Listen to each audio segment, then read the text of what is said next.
cut like olive. Whenever y'all. Oops. Are y'all cold, hot, whatever? Wait, I see what you're saying. Can I see Mister? I'm good.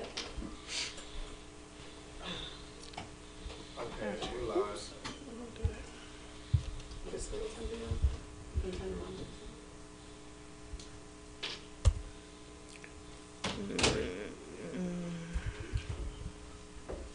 Welcome, my listening audience. Be back. I want to welcome everyone to the conversation. Our show is underway. I have my fine guests here today. I got Dr. Simone with me. What's up, Dr. Simone? No, good morning. Has it been a day? Good evening. Good evening. Lady G and Maze. Shout out. Good evening. Shout out to Lady G now. What's up, Lady G? Hey, just glad to be here amongst my people. Yeah, that's good. That's good. Yes. And Cut Maze. Hey. How's everybody doing? Everyone's doing well. Awesome. So we wanted to start off tonight. We have some great topics for you guys tonight. We're hoping you guys will tune in. We're going to go ahead and tell you early on that we welcome your calls throughout the show. If you're listening, you can dial in at 972-882-6146. Again, that's 972-882-6146. You can also follow us and share or like our page on Facebook. We're on Twitter, and we have a what account? Instagram, Facebook account. Instagram, and Twitter. And Twitter. So we there, folks. We there in that social media world. Yes. So we want you guys to engage with us, and we're ready for the show tonight. But first, before we get started, I want to hear about the weekends. So what's going on with the weekends? How were they? I mean, we're going into 2018. I mean, we're in 2018, Right. but we're about to leave a month. About to leave January. You know, usually those people who come up with the New Year's resolutions, they have those few days in January. They either make or break. Yes. So, starting to fall off. You're going to start seeing those empty gyms, and the restaurants are going to be going back being packed and all that. So, but to those who endure to the end, because we said that the race wasn't given to the swift nor to the strong, but those that endure to the end. So, consistency. Anyway, so I want to hear about your weekend. So, how was your weekend, Lady G? Well, let's see. Saturday was an awesome time. We actually celebrated my aunt's birthday, and she had a vision party. Nice. I mean, and it was so much fun. I mean, you know, we all came there not knowing what it was really about, but we just Blind blessing. Yes, we got in there and we actually cut out of magazines, and we pasted, everything that we want in this year. We put everything on our vision board. I mean, so you had your words, and I wish now I had brought mine. You had your words, you had your pictures, and just everything that your heart desired, that you wanted God to bring into your life. And I mean, it was just amazing. And it was so funny because we were all so engulfed in what we were doing. Nobody was talking because we were so focused on getting that vision board put together. And it was just amazing. And then we got the chance to stand up and then tell what our vision board, what everything represented that we had put on our board. And a lot of mine, I had pictures of family, and then I put, family restoration. That's good. That's good. And I had a picture of a car, and that's representing me wanting a new car in 2018. What that look like? I have that vision of that. New whip. And and then I had a lot of healthy foods, because everyone knows I'm into health coaching, and that's what I do. So it's inspirational words up there to encourage other people to get healthy in 2018. And I mean, it was just amazing. So each of us got to get up there and just explain our boards, and I mean, it was some good stuff. And it was a lot of stuff was also there was a couple of tears that were shed. Oh, really? They were just really, really heartfelt. Things that you're really, really trusting God for in 2018. So it was just a good time, a really, really good time, a fellowship. Right. People together coming to do together. that. Yes, it was pretty awesome time. So who can put together a vision board? board? Is it Anybody. anyone can put together a vision Anybody. board? Huh? Anybody. Just I mean, because it's what you dream of. It's your Okay. thoughts and things that you want to come to pass. Mm-hmm. And what are some of the, I hear about people doing vision boards and everything all the time, but what are some of the expected outcomes with a vision board? What do you follow it throughout the year? Yeah, and or that's another thing is that we're going to try to come back and, maybe do it again at someone else's house and maybe just even try to see, what things we can check off that came to pass. So That's cool.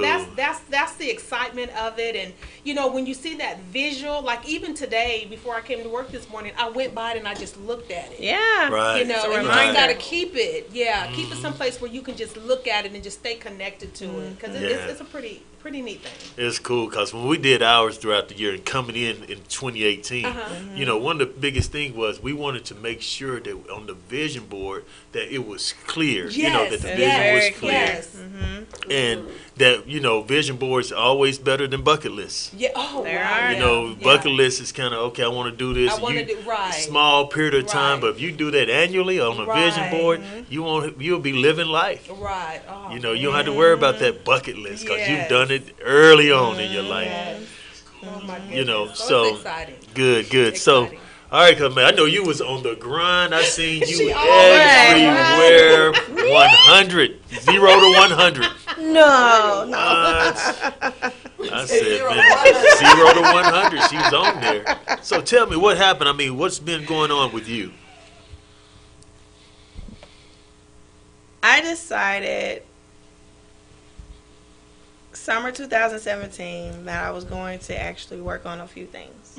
A few goals that I wanted to accomplish. I knew I wanted to be a worldwide public speaker and all these great things.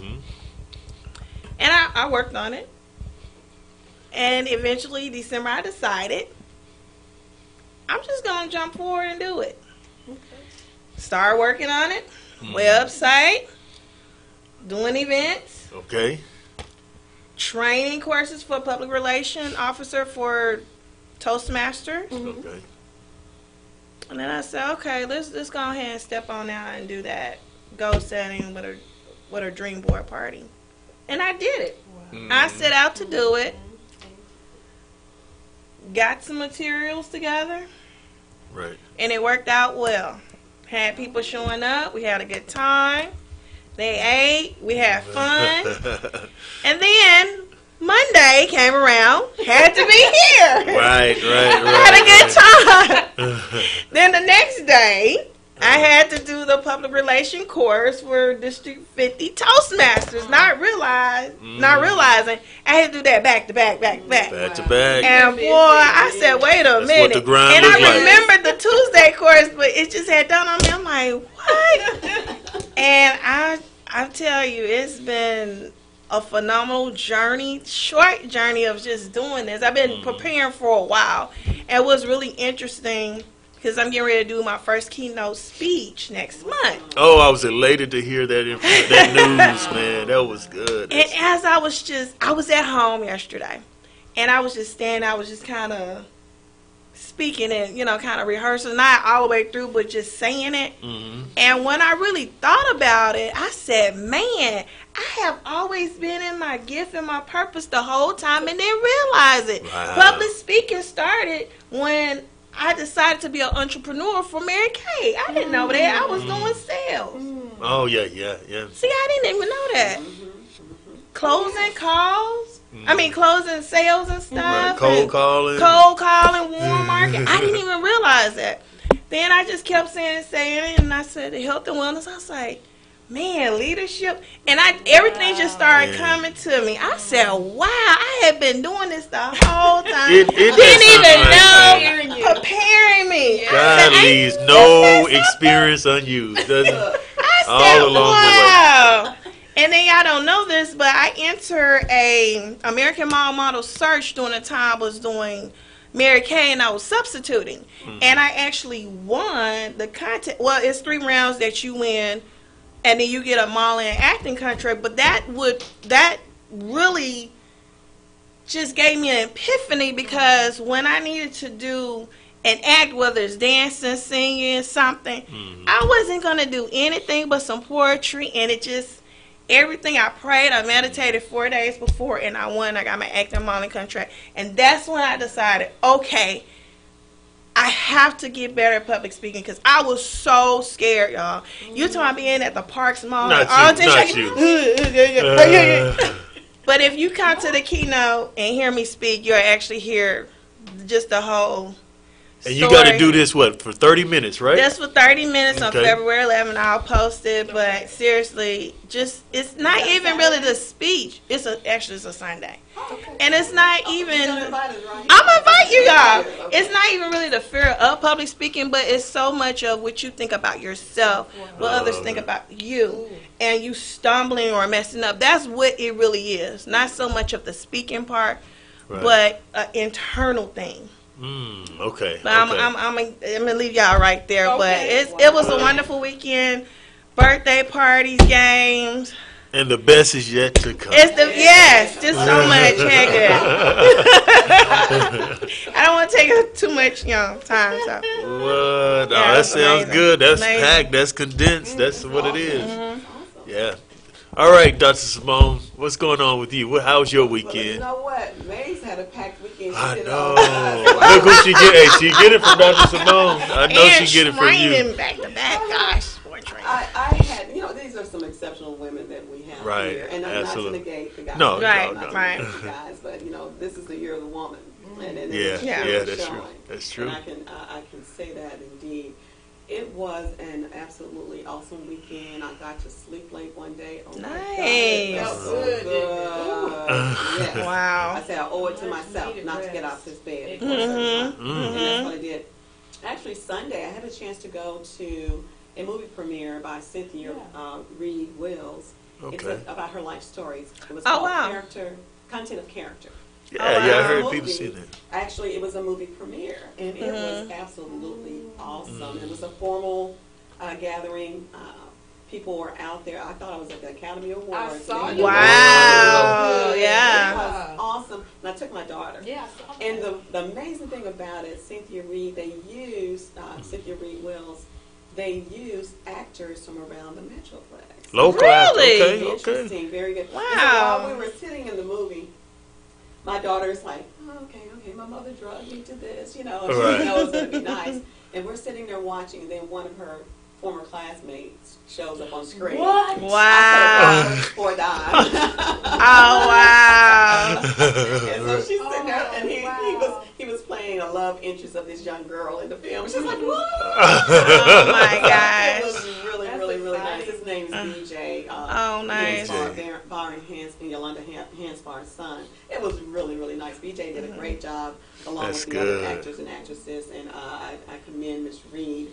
She told me this was coming to fruition, and it did. It's absolutely awesome. See that vision? Right. That's nice. Believe, guys. And another thing I had an opportunity to do was meet with my client, P.K. Williams. Okay, P.K. Who, from the movie Carter High. Carter High, yeah. And Hot. It's hot. 3030. Yeah, real hot. On the table, he and his wife, and Andrew Jones, best-selling author, and then my baby was there. Awesome. To learn business principles. Yeah. Passing it down. She had a chance to be there too, but it was an awesome evening as we get ready to prepare for his book release that's upcoming. Yeah, that's awesome. Good. And that's good. It's just, you guys will hear more about it as we go along because it's going to be absolutely dynamic. Really? And I'm not just saying that. Oh, yeah. Right. I know it's already out there in a sense. Yeah. I know that God is in it. I just know. So just stay tuned. Stay tuned. It's gonna be great. Awesome. And how many people was it? Was the turnout great for the premiere for the? Hundreds and hundreds and hundreds. Wow. It was at the Irving Arts Theater, and I don't know how many people that place holds, but I think I know it may have been 1,000 people in there. Wow. I don't know seriously? what the capacity is. Right. It was sold out. But it was sold out. It was sold out. It's not a small theater. It's just as large as a regular movie theater. So, and it was absolutely awesome. And you had a mixed crowd of individuals of all races. And the content of character was based back in the 60s when Cynthia Wells had to go into a school that was being desegregated. Okay, So it talks okay. about, Martin Luther King and the theme of the character and how she had to go through different challenges in her life going to a school that had to be integrated. Okay. Wow. Did the desegregation. And so it was very, very, very moving, very touching, and so much to learn for so many people who were there watching. Right. Wow. That's Wow. good. So I commend her. So hopefully we can have her on the show maybe. Awesome. That'd be Yeah. awesome. So what did you have going on, Epic? Well, with me, I went to. I got invited up to an alumni game in Texas nice. A&M. You know how alumni, those alumni directors, they'd be under the gun to raise money. And I'm kind of in a role like that where I'm at now, going out to the corporations and kind of setting things up. But sometimes it's very difficult to ask folks for money. I mean, I feel the guy, but we went out there, and what was ironic is both the men and the women basketball team, they were highly favored, because you usually on alumni night, it's strategic on which teams you play, because you don't want to L when the alumni, everybody flying in, and you don't want to suffer a L. Well, man, I'm talking about both teams suffered a major L. The women's lost, and they were heavily favored. The men's lost, but and it was a blowout. It was a rout. The guys are getting beat by getting their head handed to them for like 20 points. So, but usually I kind of, when they start getting a big gap, everybody starts checking out popcorn, and people go to the concessions and leave and stuff like that. Well, I sat there, and here go God in my life. I started looking at the reserve team. This reserve team, usually when you're getting blown out, the coach pull the starters and put in the reserves in so they can play. And the reserve, it's amazing how people play when they can play free and they have nothing to lose. And when I tell you this reserve team, they start getting hot and playing well because they didn't have any filters. They just went out there and played. There was no real chance for them to get back into the game, but they played fun, and they had a really, really good time applying their skills. I started looking at that in terms of our youth. Our youth, we got to really get their skills developed, y'all, and really pour in, because we have nothing to lose. We are already, as a people, y'all know what I'm saying. We as a people, we're just, way people even view, particularly African American males, the way we're viewed. We have nothing to lose. We need to pour in and continue on with the fight.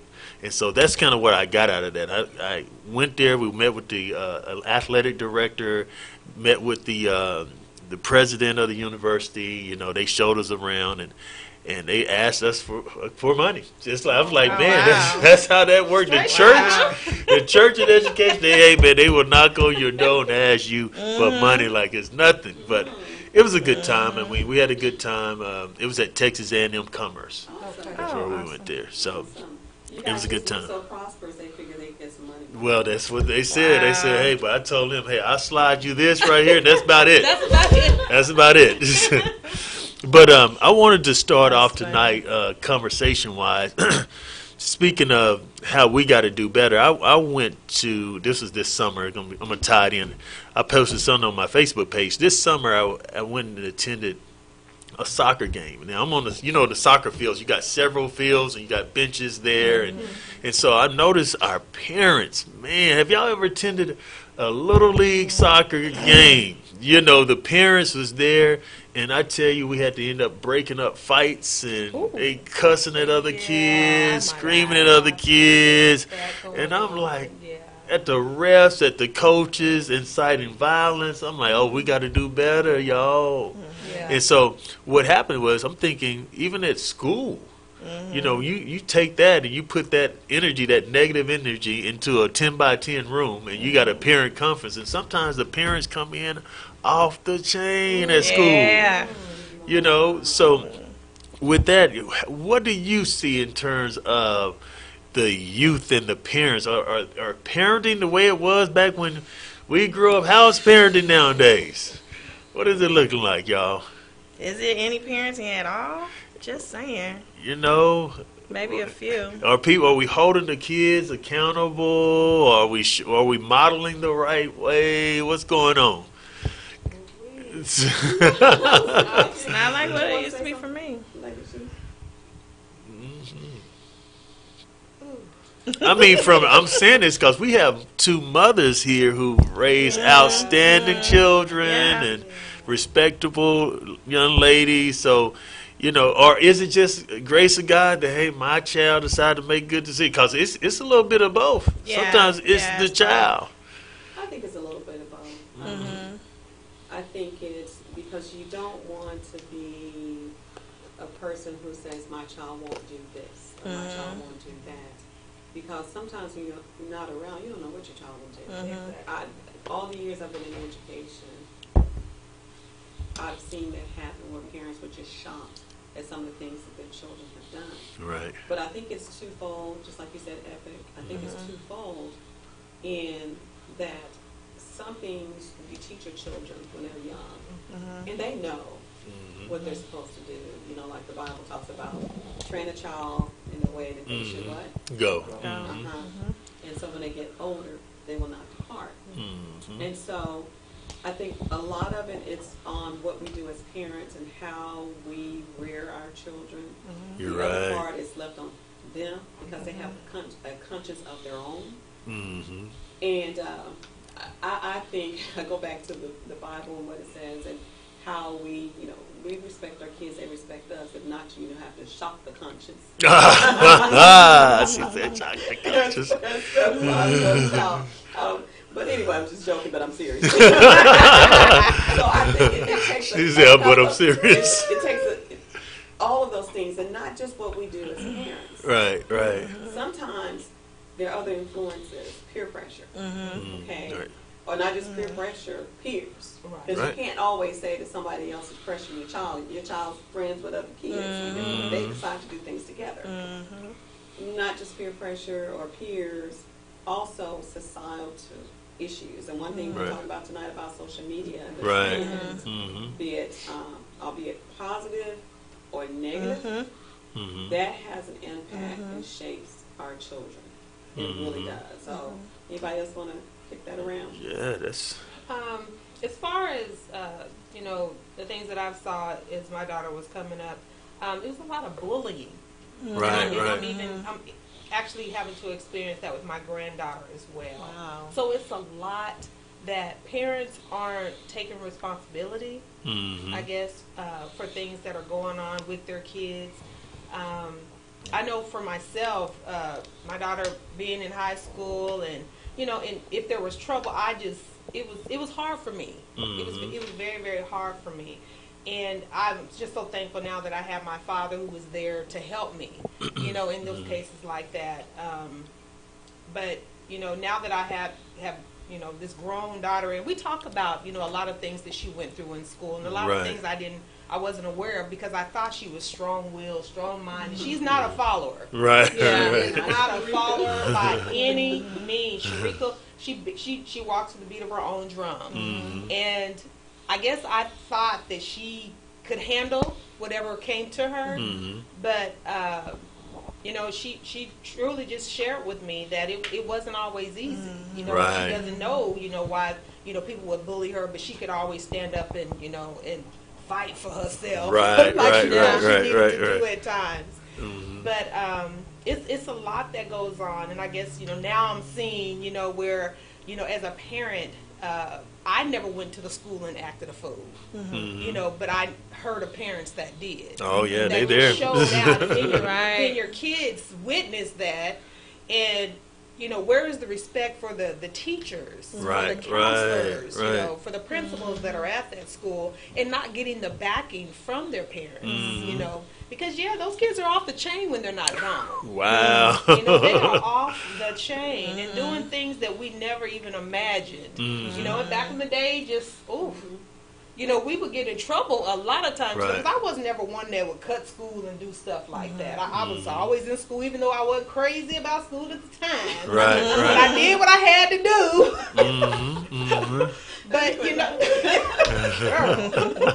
But but now it's parents. They don't. A lot of them do not have the backing for the teachers. And I'm sure it's a stressful job that y'all do.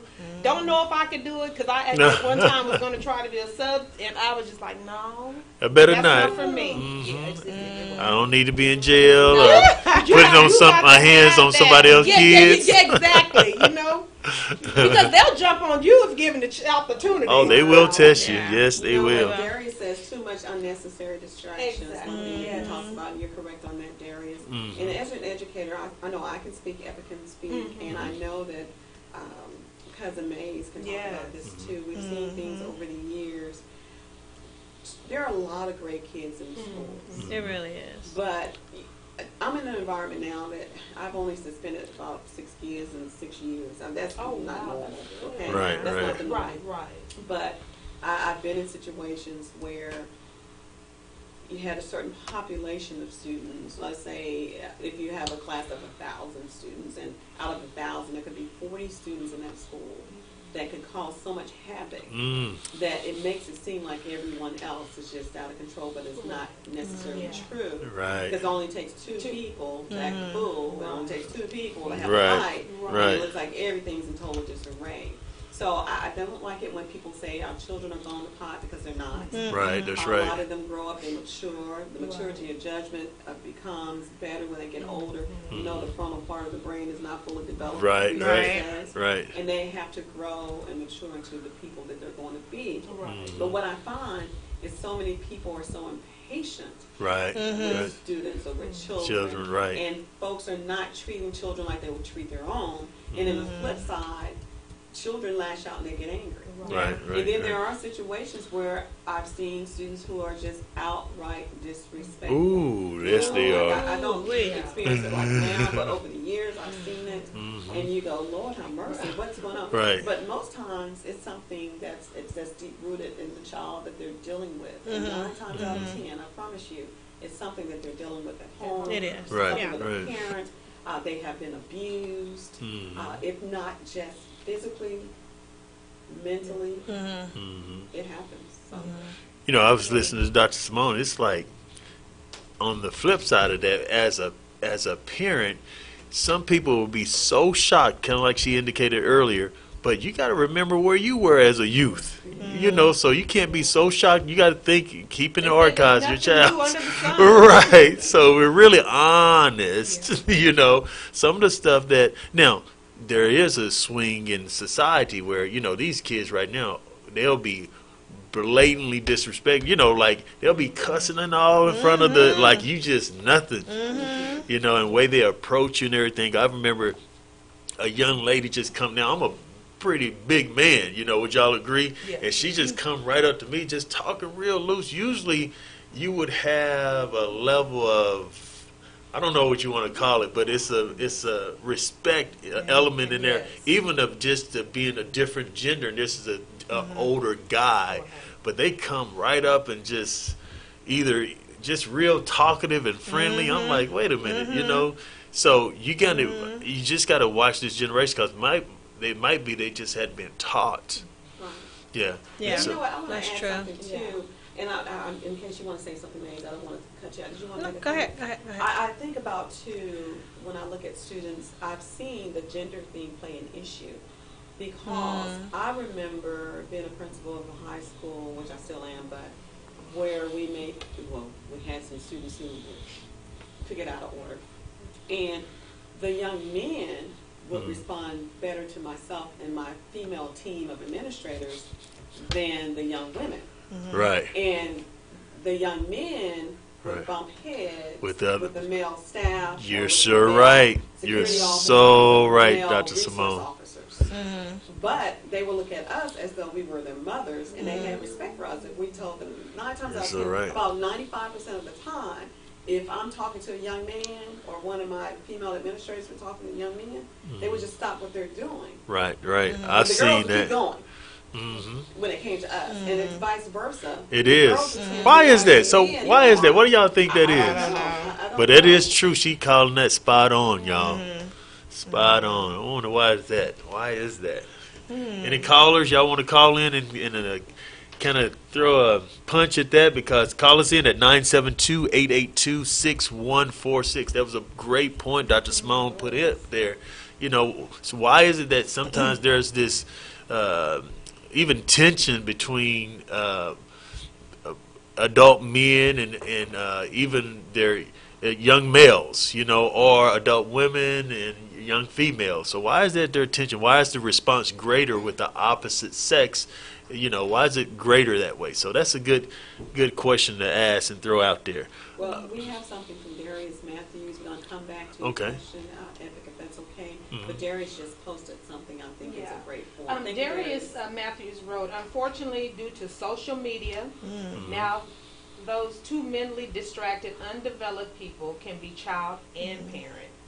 So the entire household is malfunctioning, from phone to television to laptop. That's good. So, yeah, that's a lot of distraction going on there. And Darius, you just help us transition right into our main topic today. So let's talk about it. So how big is, you know, social media, and especially as it relates to parenting and the effects that it's having on the child? What's the main contention there between trying, you know, it's almost like you got to try to parent. Well, you know how we say try not, do or do not. There is no try.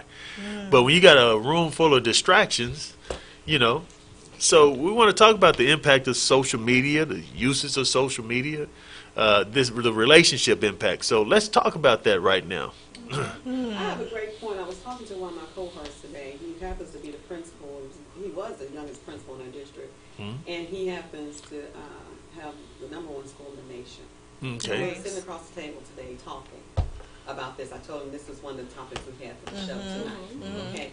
And so he has kids that are awesome. Hardly ever any. Right. I mean, okay. But when I started talking about the technology, we talked about behaviors that are more so in the negative light when people think about the effects of technology that it has on us or our children.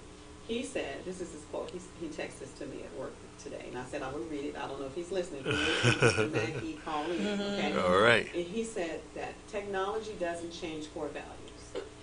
Technology might change how we may show or interpret things, but it doesn't change core values. Those are taught by people. I agree. Let's ponder that. Is it the technology, or is it something that's taught by people? Because if we're supposed to have family time, and my child's on a device, is it the child or is it the parenting? That I don't say to you, get off of that. Put it down. Or even as an adult, I have a friend that drives her crazy if I'm on my phone and she's doing something and it just drives her crazy. Like, why are you doing that and I'm talking to you? Yeah, I'm like that's that that person that's in the witness protection program. I don't know if she's she hasn't texted me. But the person in the witness protection program, she does not like it when I'm doing something on my phone. Put it down. We're going to go out to lunch. Put that phone down. Don't read your messages while you're talking to me. So what do you guys think about that? Yeah, because Mr. Mackey says technology doesn't change core values. Technology might change how we may show or interpret things. It doesn't change core values. Those are taught by people. What do you think there? Everything starts at home. It starts at home. And you have a bunch of factors that takes place. You have parents that work because they're trying to make ends meet. They may not be at home with their kids. So sometimes you have the key latch child or children. That's cute.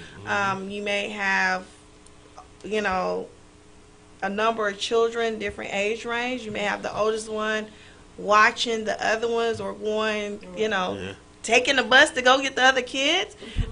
Lots of variables, right? You know, you have different things that's going on there. Then you may have a absentee parent or a parent that's not in the picture. You may have grandparents that's looking out the kids or the relatives or friends. You also have some other things such as, for some of you all know that I work in special education. And what's really hard with that is it's a lot of things that goes in that as well. Mm-hmm. You have parents that's been through special ed themselves.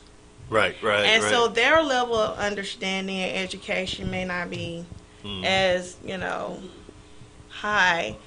And so you have the children not understanding. You never know what their day is like at home. You don't know if they're getting enough food to eat. Okay. You don't know if abuse or neglect is going on. You really don't know a lot of the factors that's going on. And kids come to school crying, not getting enough sleep, change, someone divorced, someone died. So you have so many factors that you have to take in consideration with children. As far as in social media, parents can control what their children can watch and cannot watch. And I'm not a parent, but I am one of those educators looking to see what they're on the computer. And if I disapprove it, I tell them, hey, you can't watch that here because X, Y, and Z. That's not what we're going to do. We're not going to use this type of language and I explain to them why you can't do this or why you can't use this type of language or be rude and nasty so they can understand that this hurts someone's feelings or whatever the case may be. So even as an educator, you're not a parent, but you're also giving those morals and values in school of what they need to do, what they not need to do. And manners and so much other stuff we have to do within an 8-hour day. Yeah, that's true. You do more than just give a curriculum or just give the academics. It's a little bit more than that. Right. We have a dear friend of mine, hey, Lisa, from Memphis, Tennessee. Memphis, Tennessee. And Lisa, thank you, Lady G. I just want to get this in. Lisa Vaughn says, this is my neighborhood friend.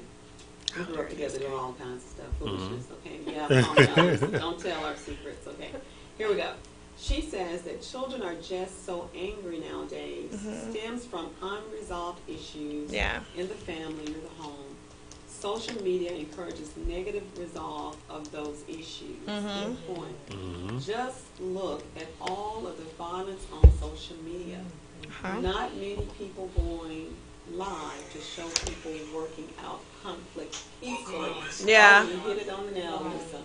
Yep. Not many people are going live working out conflict peacefully. Now, I don't want to upset anybody, but housewives of it. What are some other shows? Loving Hip Hop in all the cities. What else?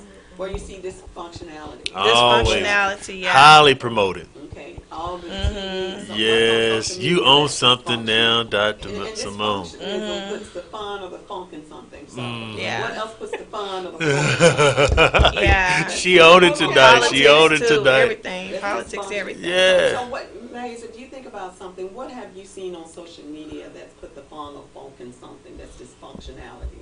What would you say? You think of something, all the. Oh, I can help her with that. Even just the. And I'm not trying to call any one particular personality or rap artist or movie stars. I don't want to say that. That's how they make their money. That's what they do. Yeah. But not everything is a positive impact. Right. I agree. Right. The music industry is very different now than when it used to be. Y'all know I'm in the middle. I'm right in the middle. Oh, it is. It is to me. Oh, come on, y'all. Oh, it is. Well, no, I'm not trying to have a debate. The poetry piece in there. Some of it. Okay, I'm because telling I you. know growing up, some of it, music. High school in the 80s, and Lisa can attest to this. Are you still there, Lisa? Now, I do remember one group in particular Come with it. that we all pretty much know. We know the celebrities that's there and still existing. And these guys had their movie that came out. It was a big thing. And then the lady that was portrayed in it, some of you all may get it, she actually came out and did her piece. And it was just because of the abuse she was having with a particular young man she had. And it was a lot of stuff. So it is some. I really didn't care too much to listen to the negative, the real rough stuff, because I wasn't into that. Okay. Well, Okay. the reason why I say that is my daughter called me out on this one. Okay. I would say, what is that stuff? Tell that stuff. They're just straight to the point. They're just straight to the point on music, you know, and you have thought and all this stuff, right? Y'all know what that is. Yeah. Yeah. When I was growing up in the 80s, it was the same kind of thing, but it wasn't straight to it. It took a little while to get to it. You know, like boot knocking. Right, that right. song. Yeah. You know, Knocking the that's- boots. Okay. What's that? Yeah. I mean, what's that talking about? Yeah. Okay, Yeah. that, and we even have rappers who were doing the same thing, saying the same Okay. things, using all kinds of explicit things. Then, in the 80s, it's no different from Okay. now. Okay. Except they're just more More a little blunt? bit more direct. You Yeah, have to okay. listen a little bit more then. Okay. I don't think it's that much different. It's not? There's just more of it now. Okay. Well, it's What's more still of it. going Yeah. on. I'm not trying to do that. No, no. But it's still going That's on. good. And my Yeah. daughter said, "Mommy, listen to this." And it was some music that I grew up on. I'm like, "Oh shoot, she's right." Right. Yeah, that's true. That's true. Isley Brothers, what? Right, right. Yeah. See, this is why I think Between them there's a sheets. difference. Between the Between They were sheets. talking about making love. Now they Yeah, talk they about just.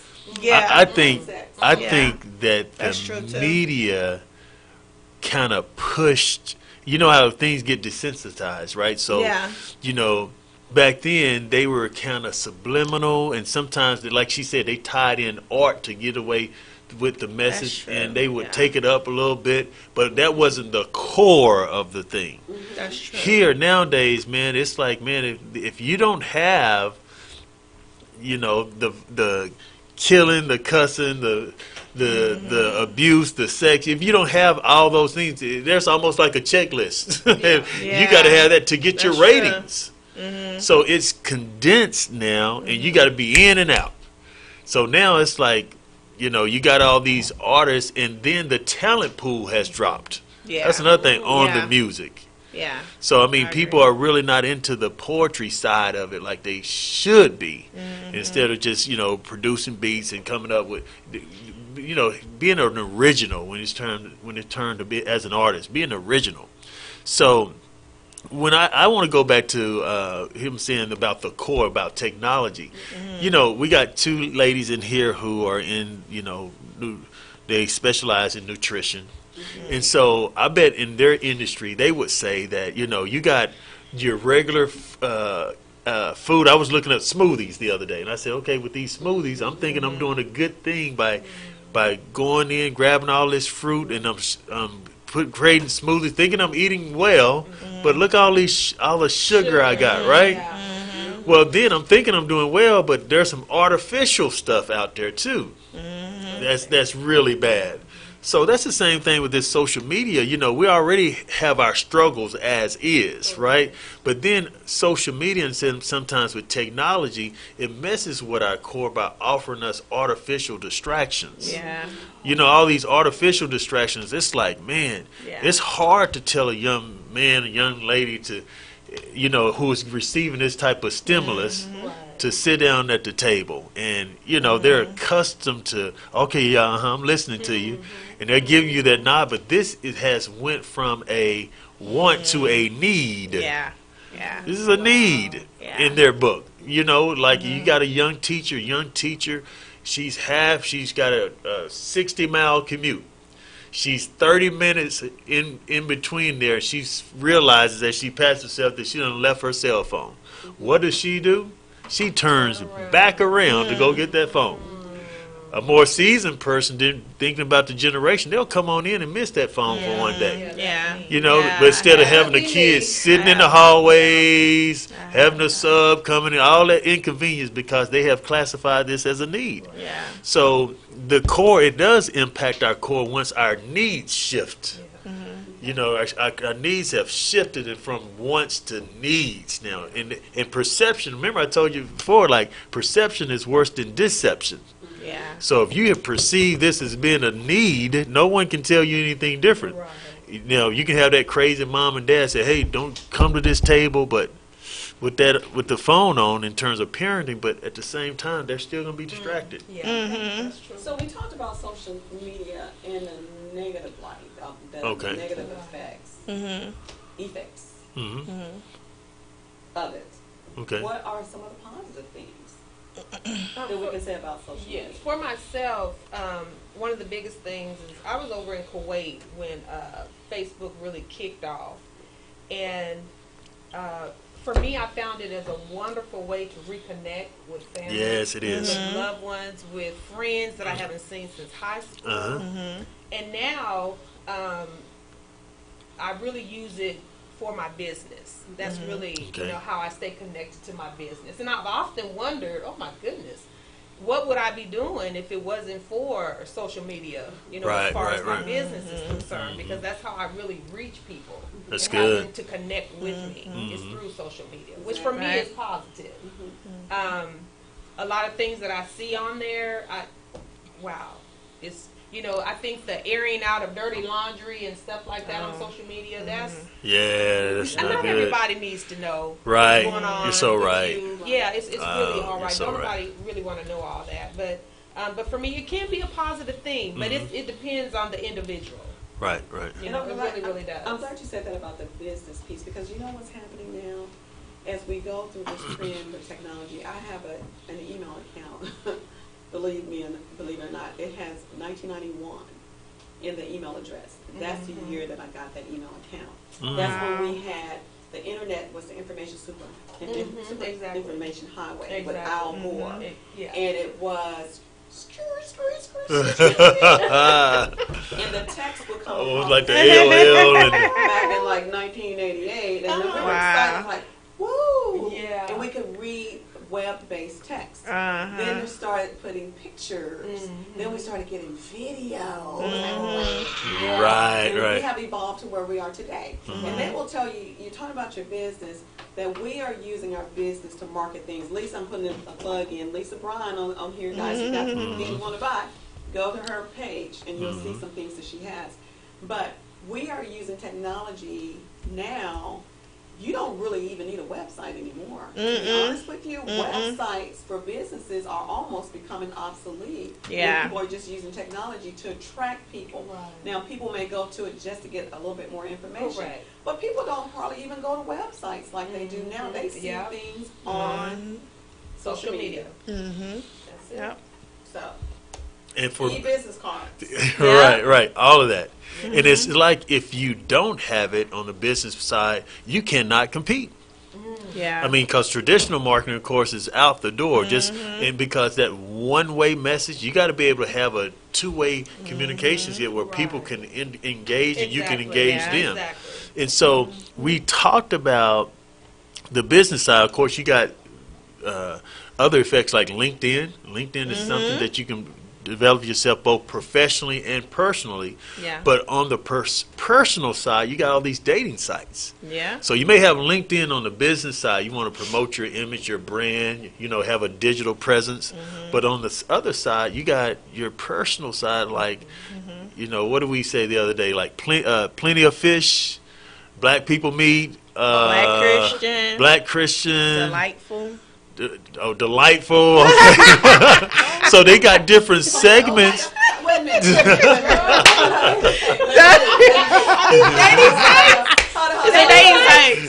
are dating sites. I heard that. Christian Mingle, I heard that. I just have a question. Yes, ma'am. Lady G. Yes. We're sitting here listening to all this. Why isn't that Epic and They know all that.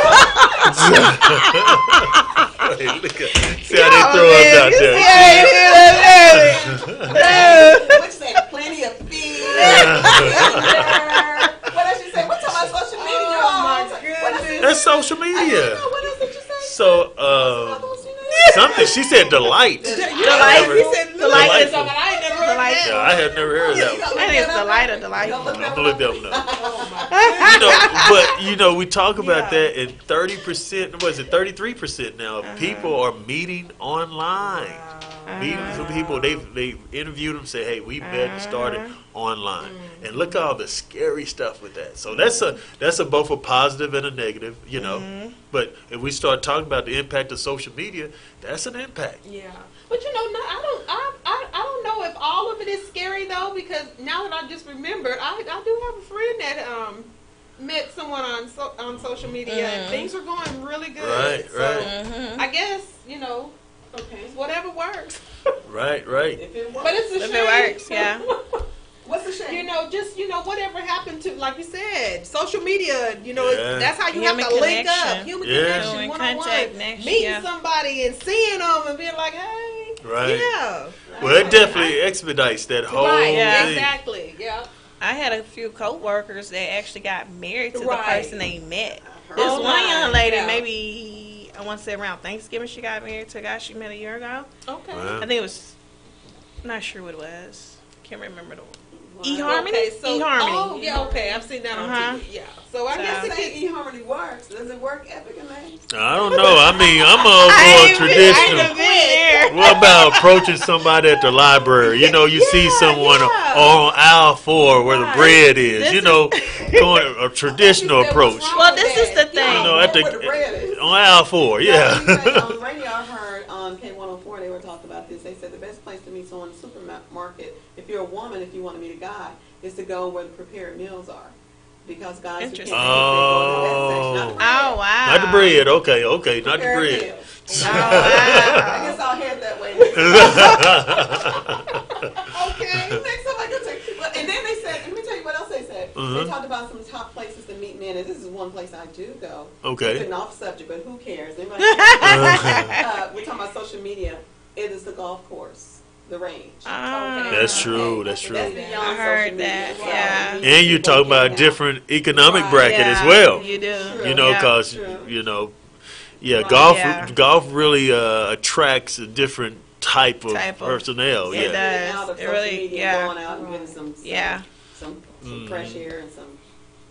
And what a cool Golf thing. lessons. And what a cool thing, because guys, we Yeah. love recreational companions. Y'all didn't like that, ladies. We love They do. recreational They do. companions. Well, this show And is you social play media. golf, right? Yeah, but I play at. But let me tell you, and more guys go to the range, and you're out there trying to putt or do a drive, And they gonna show you everybody's how to do gotta it. show you how to do it. I don't know how to Hey, look, she could probably beat them. She could probably beat them. I don't know. So we Okay. just stopped for a little commercial break on that one, guys. But Okay. anyway. Yeah, but that's the relationship impact, and we talked about that, the human contact. That's all a part of our lesson tonight. But now, what is the mental and psychological stimuli behind social media? We have a couple. We have someone? Okay. Somewhere. Okay, so we Fresh have on the page. Lisa. Is this your girlfriend? Yes, we grew up together. Lisa. That's one of Lisa. my ride or dies back Like, in the day. Lisa said, what happened to old-fashioned dating? Yeah, Yeah. like we used to do, right, Lisa? Yes. And then Darius, we're gonna need you and Lisa to call in. Where are How social y'all? media has created a rise in social anxiety. Ah. So more dating sites. It's a lot out there. Like you guys named a few I had never even heard of. I never heard of it. I need to trying get out. to- You haven't been on any? Well, I need to Dr. not get out. I need to look at the computer more. Too busy. 972-882-6146. 972-882-6146. So y'all Lisa, call in. Darius, Please Matthew, call us. Call out. us. Call us. Yeah. Lisa, tell them about old-fashioned dating we used to do What down on happened that to it? off 34th Avenue Street. Oh my goodness. In Pine Bluff. Come on, Lisa. Tell them about that old-fashioned dating, like going to the skating rink. Uh-huh. The drive through. What's the movie you The used to just drive? drive-through. The drive-through. Right, where you go outside and park. Right. Mhm. Yeah. All of that. Now you got Netflix. You just in there. That's Nobody right. want to go anywhere. Mason, Right. what did you do for old-fashioned dating? I actually went out to eat, Yes. park, Oh, to the park. movies, skating ring. That's That's right. good. And We actually did things, picnic, all kinds of stuff. Right, and so we Yeah. know you went to those places, and we know that Joseph. Yeah. I wish Joseph would listen in tonight. So that's Look what he here. met Lady G. At the park. At the At park. the park. There you go. What's up with social media dating and just good old fashioned dating? So Can I say something about Goodness. social media dating? I don't know if y'all ever heard of this, but have y'all heard the word catfishing? oh, I have. What is up with that? horrible. Have you heard of that? No, Yes, no, I have that's not. It's a the people they're meeting on social media, but like I was just thinking, I didn't know it was a show. Talk about this, yes, and I didn't know it was a never show. know really who you're talking to. Yeah. So it could be a woman who's acting like she's a man with you on social media. So you don't know. So the guys, they come in with their production team and everything, and they try to get to the bottom of it because you've never met this person in person. Okay. So, they fly you out or whatever to where this person lives to get down to the bottom of it. Because, I mean, it'd be years that people try to, they stay in contact on social media. So they're talking on the phone, but, you can never get that person face to face. So they actually go there and knock on their door and then say, and then now the woman sees that it's actually been a woman she's been in contact with all this time, thinking it was a man. It's a mess. It's a mess. So now they're all heartbroken because they don't fell in love. Oh my God! Through social media, never laid eyes on this person, but they talked a good talk and It's just I didn't know it was a show. It's a show. Yes, you never seen it? No. It's called catfish. I've been somebody catfish. Well, a few of us catfish me. Right? In my inbox, y'all don't get that. Like random people would just like, "Hey, how are you?" Yes, and in your inbox, I never had that. I get that also. Hey, cutie, hi, how are you? Yes, I made my business. I just page. thought that was spam.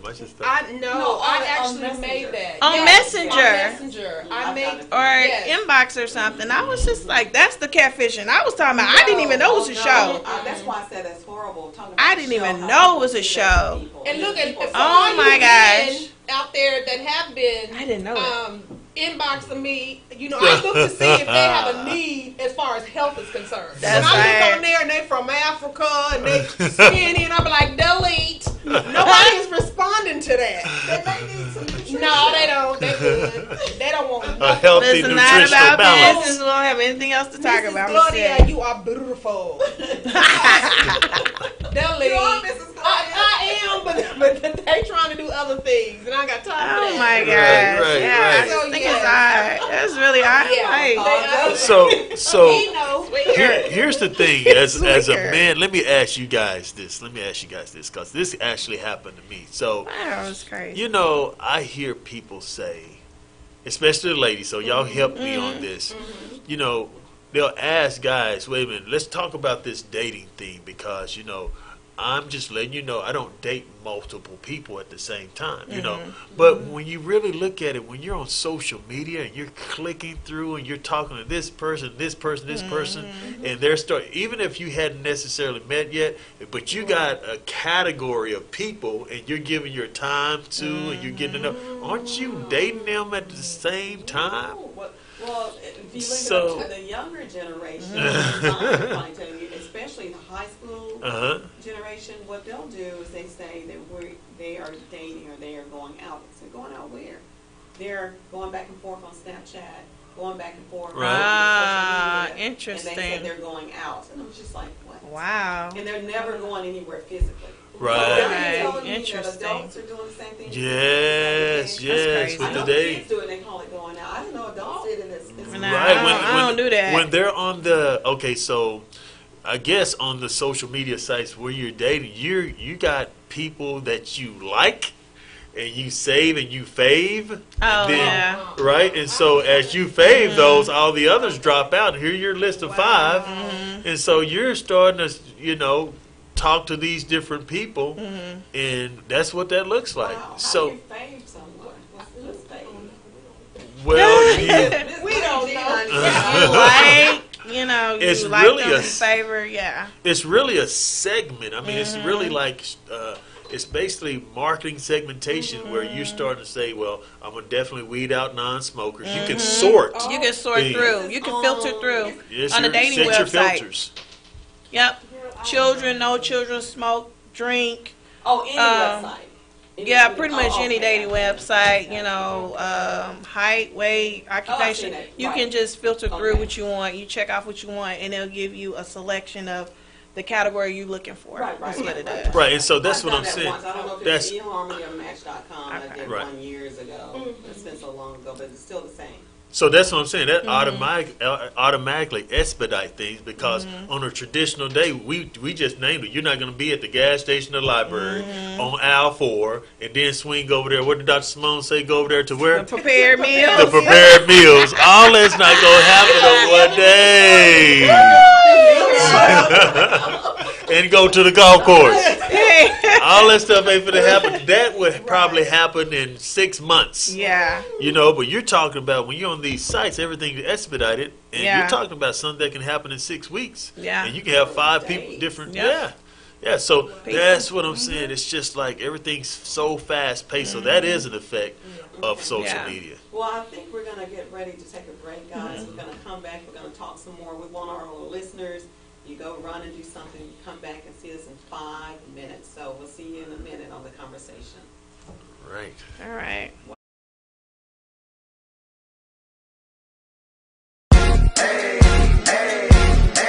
I got a condo in Manhattan. Baby girl, what's happening? You and your invited, so gonna get to clapping. Go pop a phone, plan, pop it for me. Turn around and drop it for a plan, drop it for me. I'll rent a beach house in Miami. Wake up with no jammies. Lobster tail for dinner. Julio served that scampi. You got it if you want it.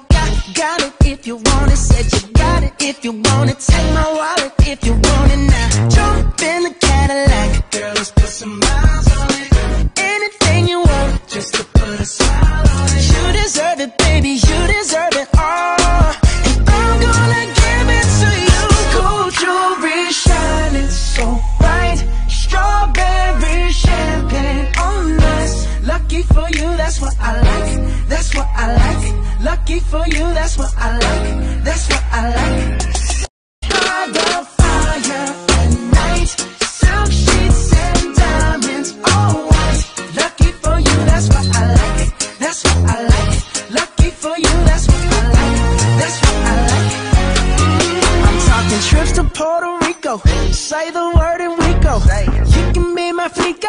Girl, I'll be a flico, mamacita. I would never make a promise that I can't keep. I promise that your smile ain't gonna never leave. Shopping sprees in Paris. Everything 24 carats. Take a look in that mirror.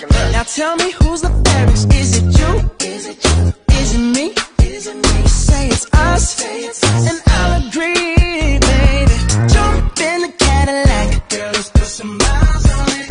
Anything you want, just to put a smile on it. You deserve it, baby. You deserve it all. And I'm gonna give it to you. Gold jewelry shining so bright. Strawberry champagne on us. Lucky for you, that's what I like. That's what I like. Lucky for you, that's what I like. That's what I like. By the fire at night. Silk sheets and diamonds, all white. Lucky for you, that's what I like. That's what I like. Lucky for you, that's what I like. That's what I like. You say you want a good time, but here I am, baby. Here I am, baby. Talk to me, talk to me, tell me what's on your mind. What's on your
Welcome back. Welcome back, our listeners. This is Epic, and we're here. I got my crew here with me on the conversation. We're here at HighVibe Media and Marketing Group, and we're going to do part 2 of our topic. We're discussing impact of social media tonight, and we would love for you to call in and join us on all of our various sites. We're on Twitter, Instagram, Facebook, but we'd love to get your feedback on how social media is impacting our professional life, is impacting our personal life, is impacting parenting, all other aspects of our life. Social media is here, and it's here to stay.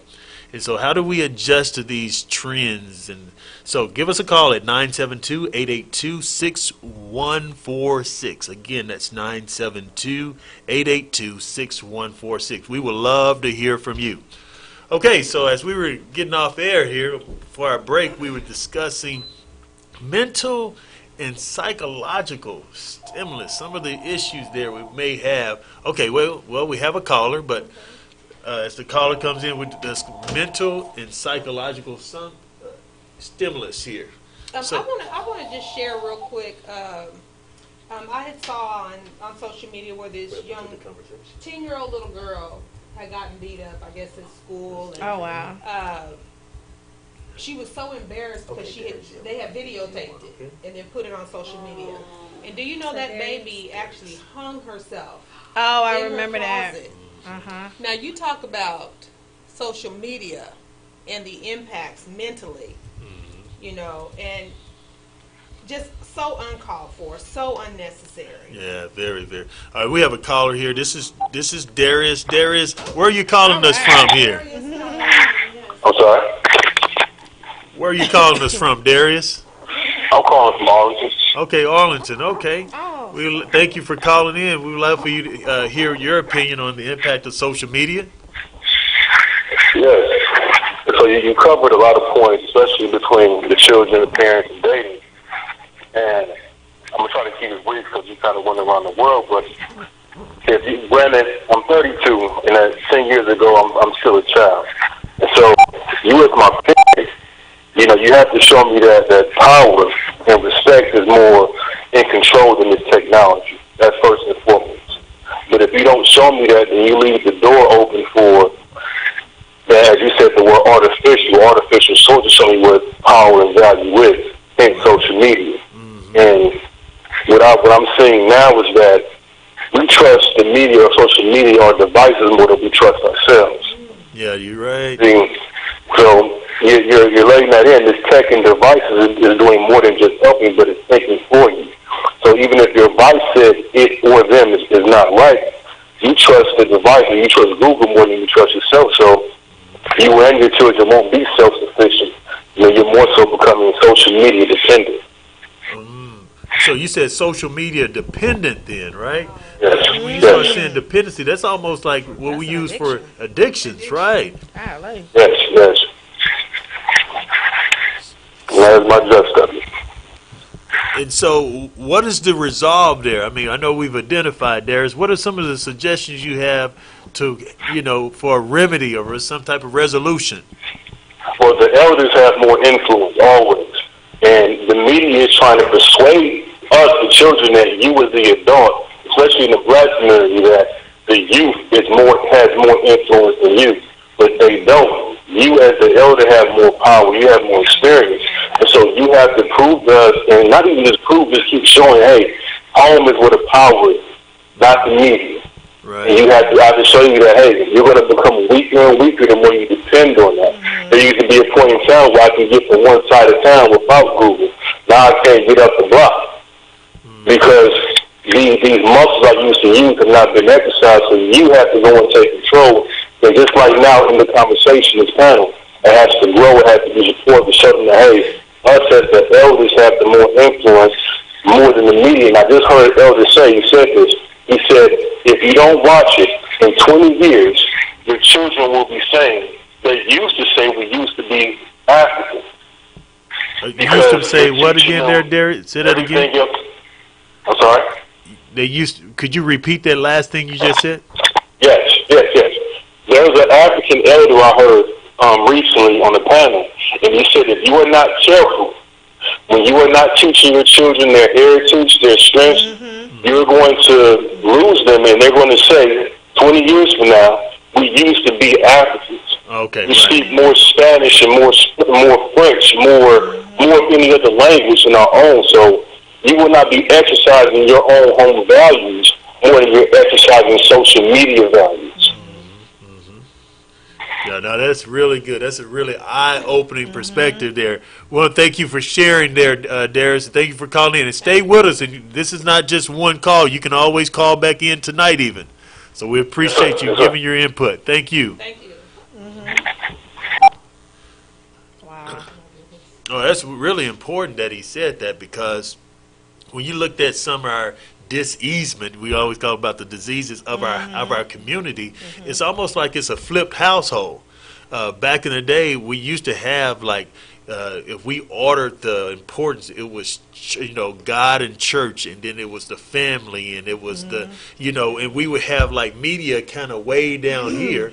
But now it's flipped. I mean, where in that diseased household, you got media that's taking residence there, and it's like got the elders and the parents, like, they're out of it. They're not, it's a generational deficiency that they have. Like, if you're not down with influencing us on this social media, you're really not relevant.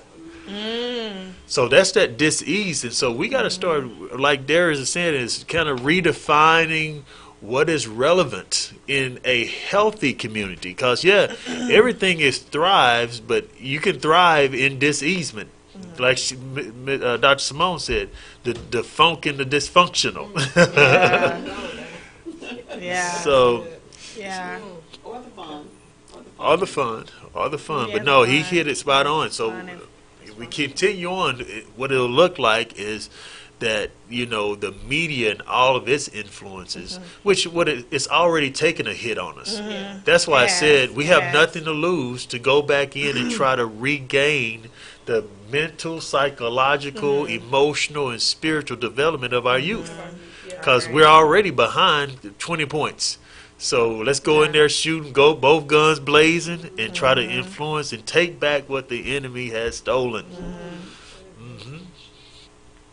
So because there is some mental, that mental and psychological stimuli that we're talking about now is real.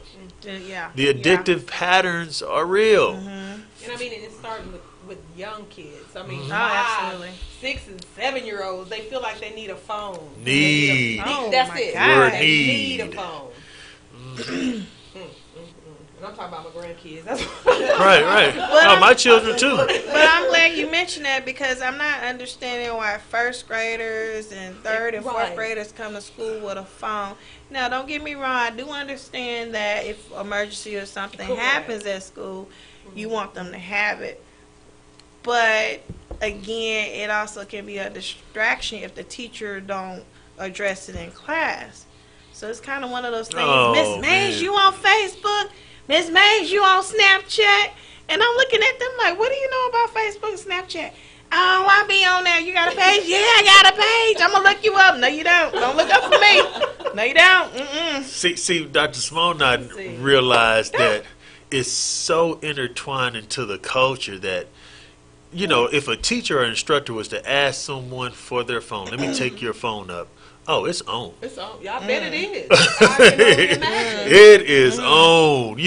So it's held to that level of esteem that, hey, man, if you're taking pretty much it's almost like in our day saying, I'm taking this $100 bill from you. Let me get that $100 bill from you. They're reacting in that level. You take their phone, everything is escalated, is hiding. I cannot believe you even got my phone. Don't let it be on the Friday.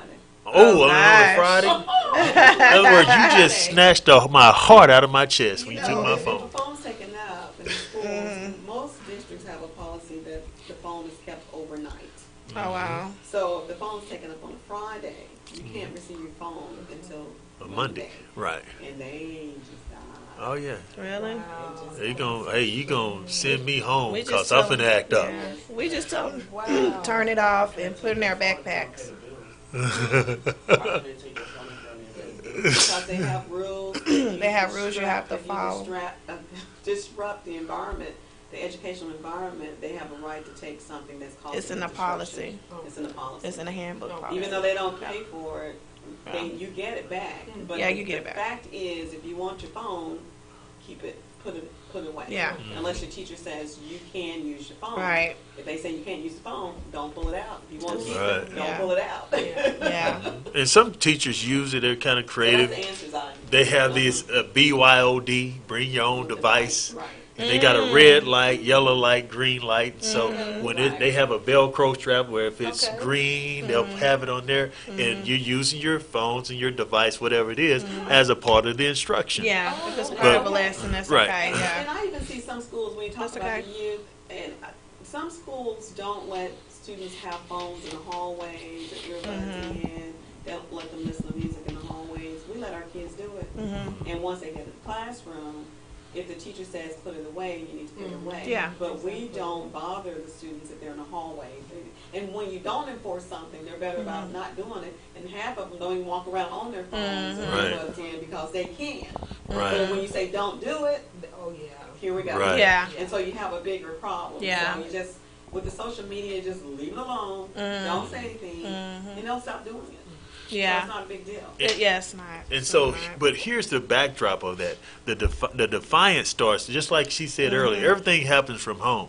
So if the parent can't take the child's cell phone on a normal see, because the thing is, we're talking about abuse or abnormal use. That's what Dr. Miles Monroe called abuse. He called it abnormal use.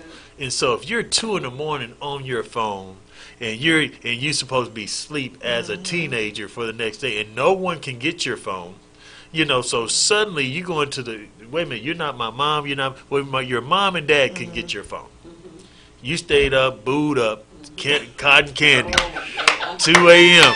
Look, Thinking you're doing my something. house over Christmas break, my college shooting. Right. 2 a.m., 2:30. 3 in the morning, and that's the norm, and they'll look at you like, wait a minute, what's going on with you? I can't have my freedom. Right. But that's abuse. And like the college, just like the colleges called in, man, we got to be able to stand up to that and say, bring everything back to normalcy, because everything else it's dysfunctional. They think that being up in the middle of the night is normal. Right. Oh, absolutely. We thought 12 o'clock or 1 o'clock was late. Yeah. These kids Oh, 3 or 4. man. Yeah. That's Like it's all night nothing. long and Like not it's gonna nothing. sleep till morning. I used to do it in college. Oh, I used to do it. I On went the to weekend, I did. I went to the chiropractor, y'all, and this is something else that's really unique. I went to a chiropractor, and the chiropractor came in, and he was telling me that a lot of the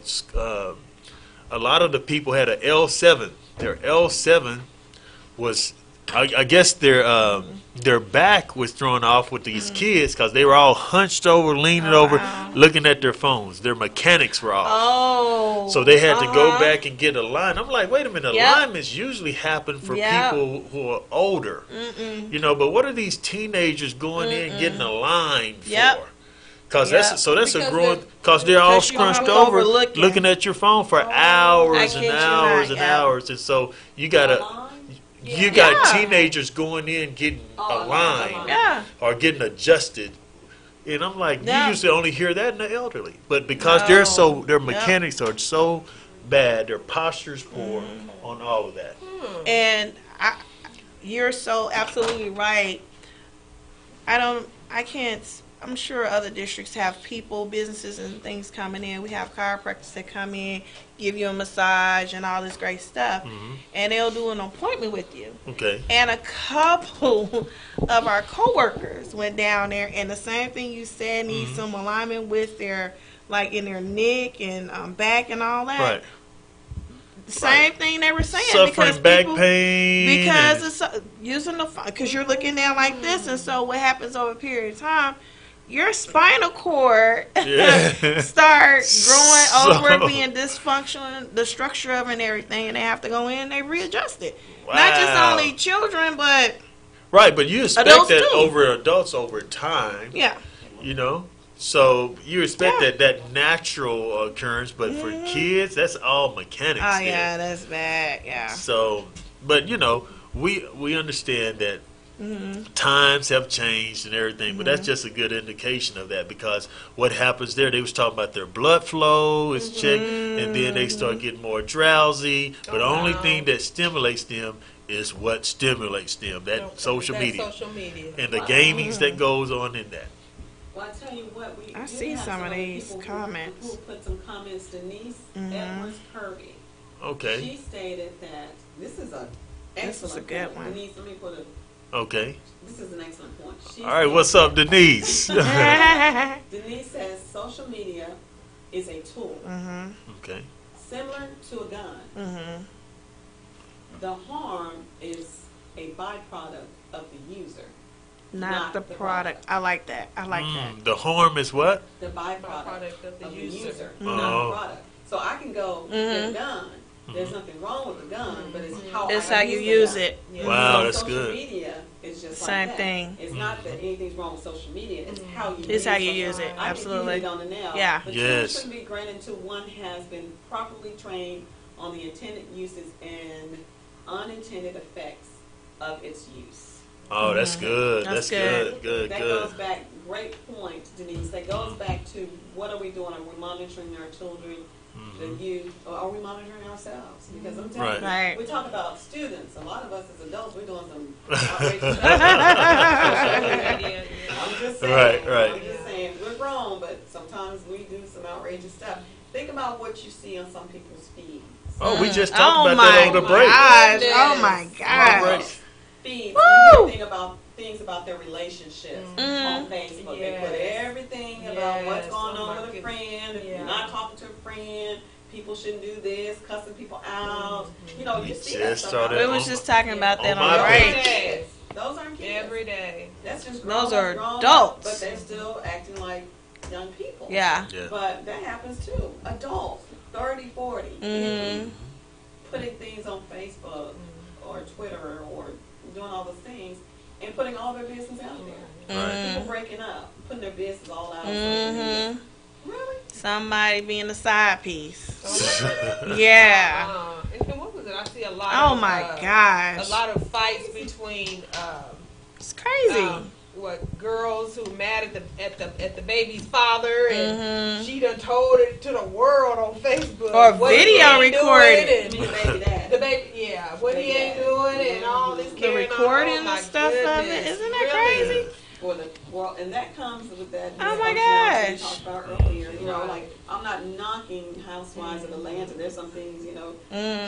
You see the drama and chaos, and it's fun to watch certain things. Yeah. But some people take that to heart. To heart, Young yeah. people take that to heart. Yeah. Some older people take it to heart, and they Yeah. think everything ought to operate like shows such as that. So. You know, it is a business term we use oftentimes called opportunity cost. You know, opportunity cost says, I choose, therefore I lose. So if you choose to, let's say we're going out on a date, you choose going to a movie as opposed to going to dinner, then you lose that experience for dinner. You can never recapture that time again, right? But your hope is that the movie is going to fulfill you better than the movie did. So it says, I choose, therefore I lose. So our hope is that we're choosing the greater good. But so when we have social media in front of us, it can carry our time so far off that we're choosing all these other elements. Even with the media itself, Atlanta Housewife, you know, I choose, therefore I lose. Well, ask these young teenagers, do they know black leaders? Yeah. Do you know your Yeah. history? But you're sitting in here getting involved with name me some black leaders, and they can't tell you, but they can give you the rundown on Yes. who was on in every episode of Atlanta Every Housewives. season. Every season. That led up to It's this something season wrong now. with that, Yeah. y'all. Yeah. So right. I choose, therefore I lose. We're willingly losing our heritage to the drama. To the drama. And you can always look at how many followers. So if you look at that feed, it's going to have millions and millions of people who are liking it, sharing it. But when something positive happen, I can't even choose, get anything. therefore I lose. Epic, if we were sitting here tonight and we were talking about some crazy topic and talking crazy to each other, Oh, cussing each yeah. other out, Yeah. and hollering and screaming across the table, I guarantee you by the end of the week, instead of us getting the views we probably have about 2K. Yeah. 20K, Yeah, absolutely. Without a doubt. Yeah. 20K, easily within 1 week. Mhm. Because people like sensationalism. People Right. like drama. Drama. And just to see it play out, it's just, it does something to people. It's tapped into we talk about the psychological piece. It has tapped into the psyche, and people have been desensitized by so many things that we see or we are a part of. Man. Or what we experience. We are desensitized. You're so right. And a part of it is because we got to continue to compete, y'all. We got to push the healthy alternatives for our kids, because we understand that there are some, like the other day, one of my friends, when I tell you he's on point on his parenting, he had his teenagers going through the Covey series, Highly Effective Teens, and had them talking about it in a small group amongst themselves and reading the books. He was like, oh, and this was on the backlash of them looking at some show, and they were just hours and hours and in, and binging. Yeah. You know how you can binge, Yeah. and you go from one episode, one season, and then you go to a whole other show and you binge. Right. It's like, oh, no. So we need more parents that's just going to step up and say, hey, it's going to be us in these four corners. Yeah. But you got to give them something, more healthy alternatives, even when they don't like it. Because like I said, our nutritionist here can say, man, that switching over is going to be an adjustment that you're going to have to go through for the greater good. I choose, therefore I lose. Okay, let's go back to Darius. Darius just put a point up here. Yeah, Darius, he your did. point of this one. He Talk to says, us, Darius. Darius says, no more true big mama grandmothers to teach confidence and the importance of keeping your mouth shut. Everything is not everybody's business. That was the house lesson. Oh my gosh. Darius, drop the mic. Drop the mic. Oh my gosh. That's what Big Mama taught us. Uh-huh. Okay? Yeah. Our grandmothers taught us that. Yeah. Not everything is everybody's business. And Big Mama will fight you. Yes. Like, we need some more of them crazy Big Mamas. Like, hey, I'm not even playing a little bit with you. Yeah. Versus wanting to be popular. Because some of our parents, it's like, okay, like my friend, again, he set all that up, but his kids are, my dad off the chain. He just, well, guess what? I like what he was doing. I'm finna go and be more off the chain with my kids. I thought that was you. No, that wasn't me. Because they were like, when my kids see that I like something, they're like, oh my goodness. He likes something. I thought you were talking in third person. No, I'm going to though. Trust. They know it's coming. Wow. Yeah. Wow, that is so true. We miss a whole lot of that, what we had growing up. And a lot of times grandparents used to be there. I remember growing up, people were closer to grandparents. Now people have moved far away.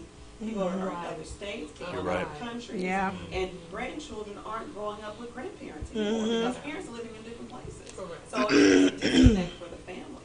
We're losing a lot of that. Everybody will go to Big Mama's house. Yeah. You go after school, everybody will go to Big Mama's house after school. That's why I have what we call my grandmother Mama.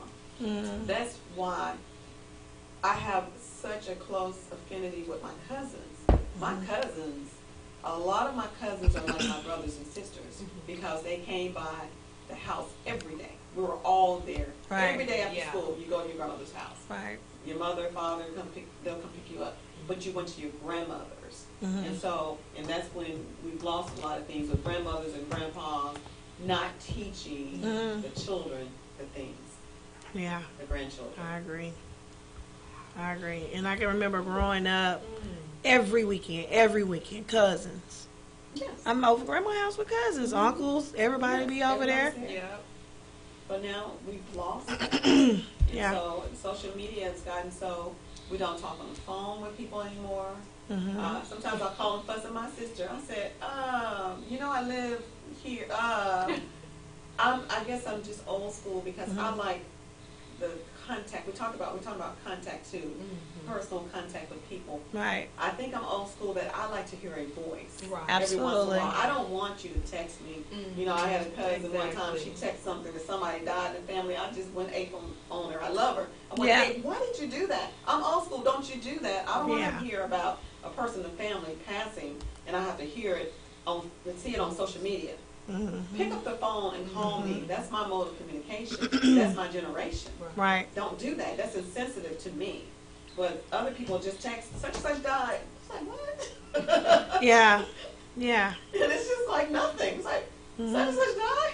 Yeah. Big Mama died and you texted? Aunt Curly B died and you texted? Yeah. So that's just me. But I think we've gotten so far away from things that we have become desensitized. Yeah. That's right. So pick up the phone, call me. Y'all call my sister Miss What I said, hello. Yeah. Yeah. Hello. But we're just doing this. And we're, it's a disconnect that we're having with each other. Yeah. No one wants to talk anymore. Yeah. And it's so funny because I seen this something on Facebook where they had kids, they probably were like 13, 14 years old, and they had a phone, an old phone, the phone we used to have where you had to dial and wait for the phone. The rotary phone or something. And they could not figure out how to work that phone. They were just looking at it, and they were like, make a call, but how do I make it? Yeah. So they pushing the buttons, and of course they're not holding the receiver, Yeah. so they're just like, it's not doing anything. So then they'll pick up the receiver and listen, and then put it back down, then try to dial the number. Yes, I saw that. Right. I saw So it. yes.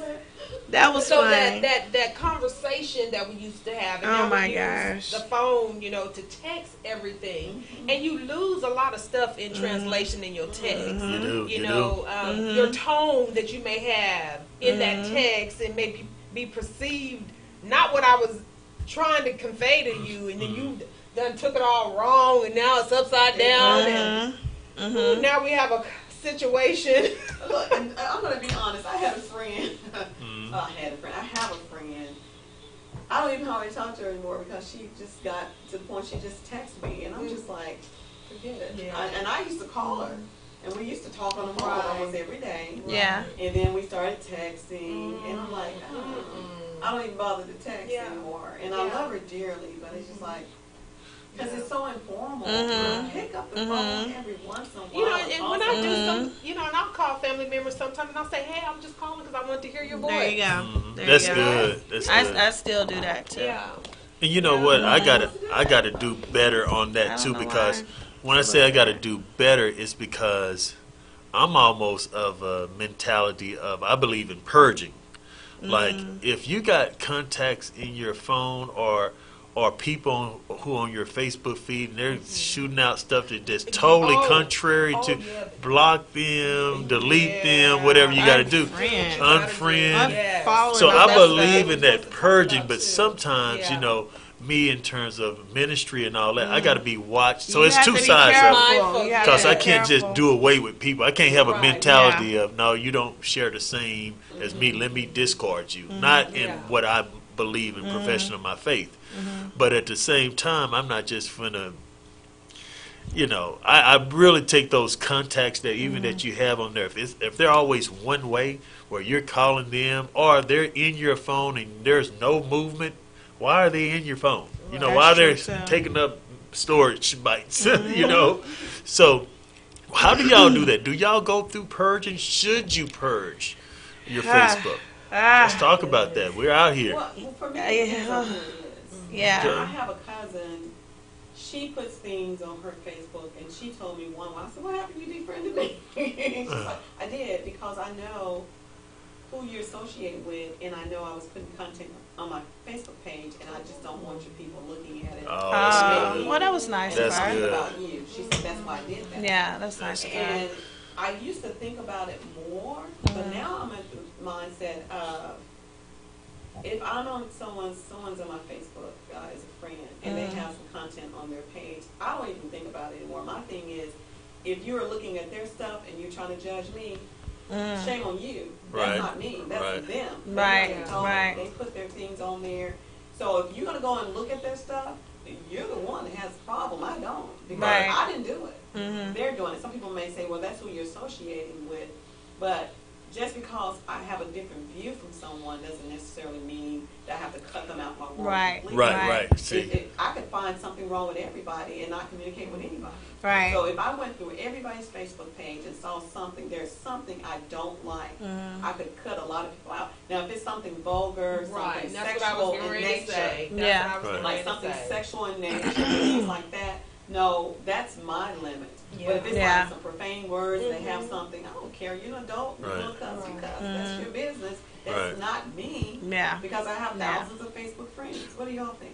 Yeah, well, for myself, if it's something vulgar, I will have to get you off my She said, I have to get you on off. I just can't, I can't deal with it. And like I've had profane words?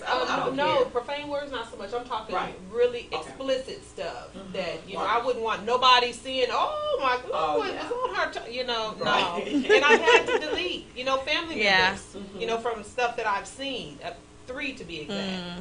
And, you know, but that's just because I can't deal with it. I don't want to deal with it. I shouldn't have to. So it's my choice. It's my page. I can do what I want. Right.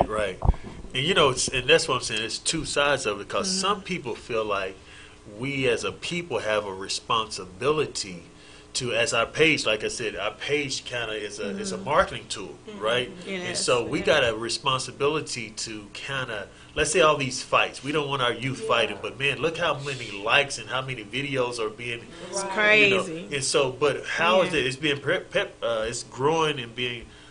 It's escalating because people are liking it and sharing it. If you give it no attention, it will go away. So each one of us have a responsibility of not bringing the attention. We got to be able to say, no, I'm going to just block this or I'm going to not show. We got a responsibility for that because if it stays out there, it's going to continue to grow. And so it's two sides of that thing because, we can just let it go on, but sometimes we need to be more intentional on combating negative messages. Just like we would do a business. If that business is not, you know, doing well in our community, they're not servicing our community, right? I remember a lot of mayors got together and they were really boycotting those quick cash places in the community. Oh, right? So they came together and they said, hey, we got to stand up against this thing because it's impacting our community. Well, it's the same thing where we're seeing on this social media. Some of the things you got to outright and not be passive about it, but say, I'm going to stand up against it. And we all do it. You know, it loses a little bit of its luster. You know. That's good.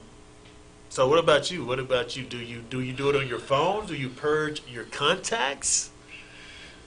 Or what about is it in relationships? There's sometimes now I'm going to switch it a little bit in conversation. Does some of the purge happens when you're in a relationship? Should a relationship cause you to purge some contacts? Wait a minute, I thought this was the conversation. Is it quiet on the conversation, huh? Well, or is it growth and maturity? What causes you to be like, I can't continue on having this contact? I guess this is not the conversation. Being in the dating scene right now. In the past, I've been Facebook, you know, friends with someone I dated.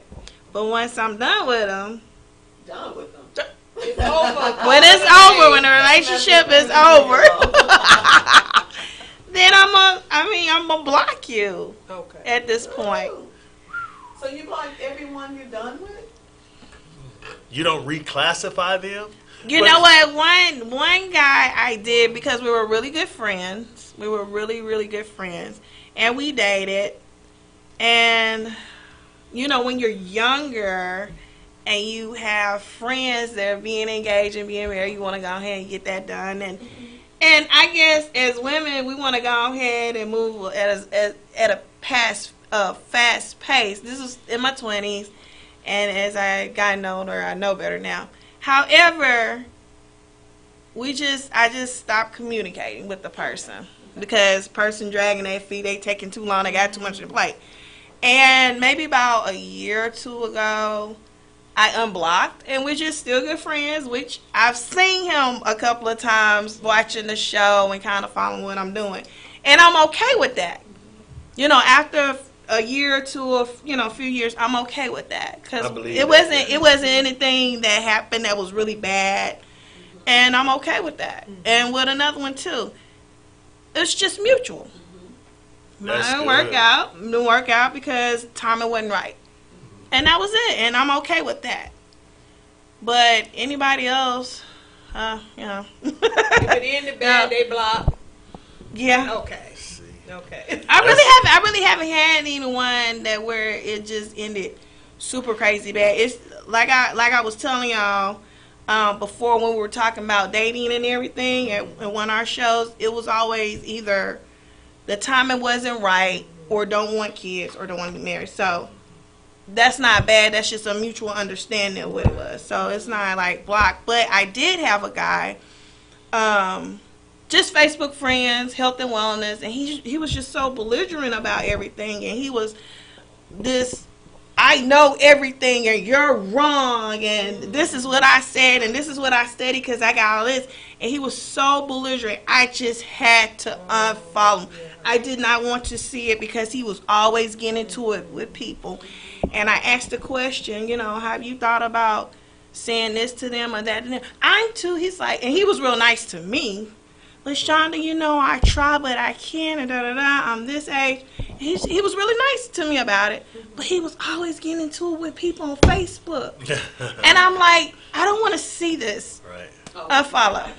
Wow. So I'm saying, something like that, I can't take it. I don't want to see that on my news feed. Oh, okay, let me ask the question again because I want to make sure I have some clarity.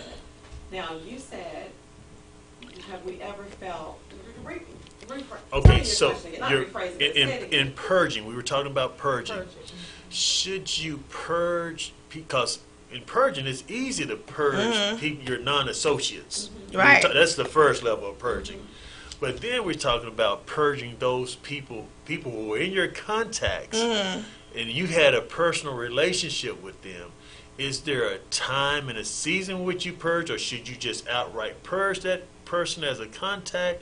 As the new relationship develops, should you purge? When should you purge that personal, close relationship? Is there a time? I think having a person's contact information doesn't necessarily mean that you're going to contact that person. You might just still have information. You're talking about if you're in a new relationship. Right. So does that represent temptation? Does it represent... Because I like what she said. She said, hey, you know what? A season had to go. So I kept their contact, but I had to really, it could be hurt. It could be disappointment because, it could have been our expectations wasn't fulfilled. So that season right there, she said, you know what? I'm going to have to put you on a little back burner until I can kind of get myself to get, because I think in those type of relationships, there's a rip apart. And so with that, is that something one you want to keep as your contact? So I guess that's what I'm asking. Should that be purged? I think it's just variable. It just depends. Know when to roll them. Know when to fold them. Pretty much, not just the person. It depends on the impact it has on you. Okay. And I think that's similar to what Maze was saying. It just depends on how you feel about it. If you can handle it and then you're gone about your day or your world, your weeks, months, years, it's okay. But if you're constantly thinking about that person, and if they call you and they distract you and then you get all emotional, now that's something you need to purge. You need to move on. Absolutely. But if the person's just there and they're not really communicating with you, you have their number, they have yours, it's not bothering anybody, I think you're fine. But when you have the emotional you, go back to the psyche again, when it has a psychological effect on you, when it's bothering you, you don't feel great about it or you feel bad when you communicate with that person. It takes from you. I think anything that takes from you, you should purge. But if it's not bothering you one way or the other, I have some numbers in this phone, folks I've talked to in years. Right. Yeah, that's true. Every blue moon, somebody might text me, Happy Thanksgiving, Merry Christmas. Oh, Merry Christmas to you. Well, and I don't think twice about it. Right. Because the relationship's over. I'm far past it. But then there's a couple of names in here. I don't want to talk to you, even though your number's still on my phone. I'm not going to pick up my phone and call you. You're not going to call me because we were not in this great space, and it's too much emotion involved. So it's best not to communicate. But Yeah. But you'll keep the contact. keep the contact, but just no communication. So let me ask you this. I'm gonna ask all you guys this. So when I was asking that question, I was visualizing an anchor. So is that contact an anchor that's just you throwing off board and it's slowing you? You know what the purpose of an anchor would do? It drops down deep and it slows you down from going. If it was totally detached, you know, because sometimes when people detach, they have enough freedom and no more entanglement, even emotional entanglement, or the temptation of continuing that thing going on. Because sometimes, let me just contact you here. Let me just contact you there. Contact because then do you? You know, that's what I'm saying. And then next thing you know, you're in this gray area. Because you want things really black or white. Are we going to go forward? Or are we going to be done? But when you start dropping an anchor, you find yourself stabilized in this gray area. That's where that confusion is, right? Wow. In that gray area, right? So as people start throwing their anchors in the gray area and can't get out one way or the other, that's a lot of confusion in that. I guess it still goes back to what impact does it have on you? Yeah, it does. Anchor might not go all the way down and floating in the water. Right. You may be so far It's not a metal anchor at all. You may be It's kind so of far out plastic. at sea, the anchor goes down, but it's still waving in the water. But when you get closer to the shore and the anchor drops and it lands, it depends on where you are. Yeah, I remember my. That's how I see it. Yeah. I remember my grandmother and grandfather was telling me the old folks we call it like heartstring, but old folks used to call it soul ties. Oh, Remember yeah. that soul ties. People have soul ties. Yeah, that's people hard. talk a big game like blah blah blah. I'm done. This and that. Child, people be like, child, please. Those are soul ties.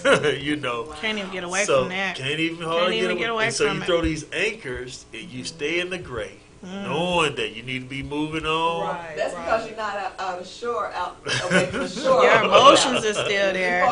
Emotions still involved. You can't anchor it. Can't. Yeah. So- Because you got far enough away from it, and so you're in deep waters now, but it's not there. So that's what I'm saying. So it goes back to the question on the purging. On the purging, do you purge? You know.